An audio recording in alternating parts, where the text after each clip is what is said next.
सलग 2 दिवसापासून होत असलेल्या अतिवृष्टीमुळे खूप मोठ्या प्रमाणात 16 ते अष्टमुड दरम्यानच्या पुलावरून पाण्याचा विसर्ग होत आहे.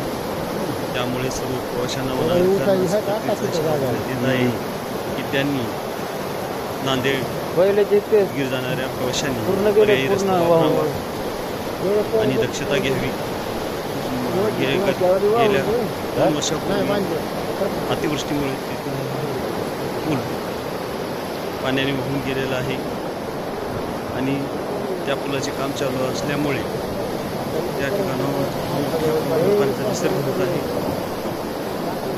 प्रवाशांनी दक्षता बाळगावी व पर्यायी रस्ता वापरून सुरक्षित स्थळी पोहोचावे.